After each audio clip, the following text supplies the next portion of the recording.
আসসালামু আলাইকুম। আশা করি আপনারা সবাই অনেক ভালো আছেন এবং আলহামদুলিল্লাহ আমি অনেক ভালো আছি।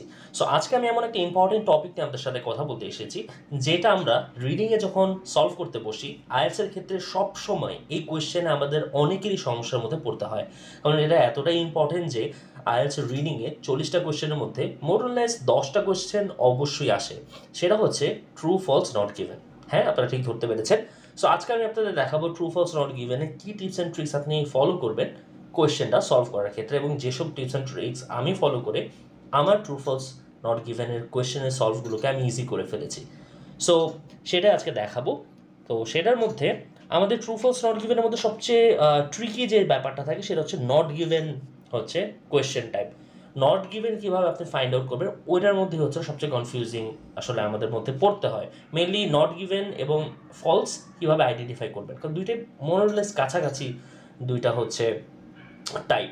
সো এটা কীভাবে আপনি বুঝতে পারবেন সেটাই আমি আপনাদেরকে এখানে sentence by sentence, line by line দেখিয়ে দিয়েছি। জাস্ট দুটো ধরন আছে যেটা আপনি দেখলে বুঝতে পারবেন যে কোনটা হচ্ছে নট গিভেন আর কোনটা হচ্ছে ফলস।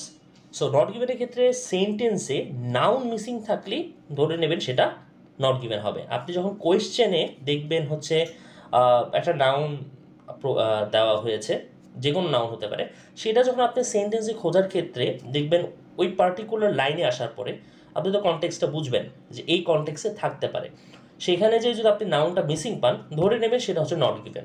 সো এটা হচ্ছে প্রথমটা। পরেরটা হচ্ছে বাক্যের যে সেন্টেন্সের যে মেন আইডিয়া আছে সেইটাই যদি আপনি প্যাসেজে মিসিং পান, প্যাসেজে যে সেই মেন আইডিয়াটা যে কোয়েশ্চেনে আছে সেই আইডিয়াটাই আপনি পাচ্ছেন না, ধরে নেবেন সেটাও নট গিভেন। সো মোরলেস এই দুইটা ক্ষেত্রেই আপনি ধরে নেবেন যে এই কোয়েশ্চেনটা বা এই হচ্ছে সেন্টেন্সটা নট গিভেন হবে।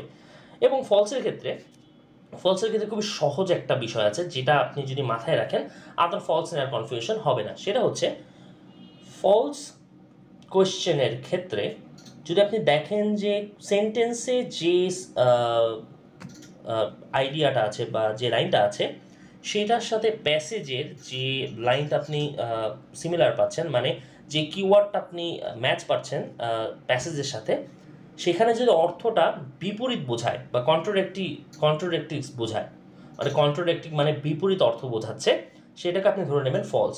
দ্যাট মিনস, সাপোজ আমি একটা উদাহরণ হিসেবে বলি, আপনার কোয়েশ্চেনে বলা হচ্ছে রফিক জামতলায় যায়, রফিক জামতলায় যায়। এখন আপনার প্যাসেজে সেই জিনিসটাই লেখা আছে, রফিককে স্ট্রেস করি, রফিককে অ্যাড্রেস করি লেখা আছে, কিন্তু সেন্টেন্সটা হচ্ছে রফিক ক্রিকেট খেলতে যায় বা রফিক ক্রিকেট মাঠে যায়। দুইটা কিন্তু প্রথম সেন্টেন্সটা কিন্তু একই, যে রফিক কোথাও যাচ্ছে, কিন্তু লাস্টে যে একজন জামতলায় যাচ্ছে যেটা কোয়েশ্চেনে আছে এবং প্যাসেজে আছে রফিক ক্রিকেট খেলতে মাঠে যাচ্ছে। সো দুইটার মধ্যে কিন্তু বিপরীত অর্থ বোঝাচ্ছে। এই ক্ষেত্রে রফিকের এই ঘটনাটাকে বলা হবে ফলস, মানে কোয়েশ্চেনে রফিকের জামতলায় যাওয়া ঘটনাকে বলা হবে ফলস, কারণ কন্ট্রাডিক্টিংস মানে বিপরীত। সো ফলসের ক্ষেত্রে এই একটাই হচ্ছে আপনি মেনে চলবেন, এবং ট্রু এর ক্ষেত্রে হচ্ছে খুবই সহজ, কোয়েশ্চেনের সাথে যদি প্যাসেজের সেন্টেন্স A to Z হুবহু মিলে যায়, ফুললি ম্যাচ হয়, তাহলে সেটা ট্রু হবে। সোজা হিসাব। তাহলে হিসাবটা হচ্ছে কি, কোয়েশ্চেনের সাথে যদি আপনি প্যাসেজে সেন্টেন্স মিল না পান বা আইডিয়া যদি ম্যাচ না করে, ধরে নেবেন সেটা নট গিভেন। এবং কোয়েশ্চেনের সাথে যদি প্যাসেজের সেন্টেন্সটা বিপরীত অর্থ বোঝায় বা কন্ট্রাডিক্টস বোঝায়, তাহলে ধরে নেবেন সেটা হচ্ছে ফলস। হচ্ছে যদি সেন্টেন্স কোয়েশ্চেনের সাথে প্যাসেজের সেন্টেন্স হুবহু মিলে যায়, সেটা হচ্ছে ট্রু। সো এই বেসিক ফর্মুলাটা আপনাদের হচ্ছে ক্লিয়ার করানো আমার দরকার ছিল, এই জন্য এর আগে ক্লিয়ার করে নিলাম। এখন আপনাদের আমি দেখাবো ডাইরেক্ট হচ্ছে প্যাসেজ থেকে কোয়েশ্চেনে কীভাবে আপনি সলভটা করবেন, যেভাবে আমি আসলে সলভটা করতাম। চলুন মেন ক্যামব্রিজে চলে যাওয়া যাক।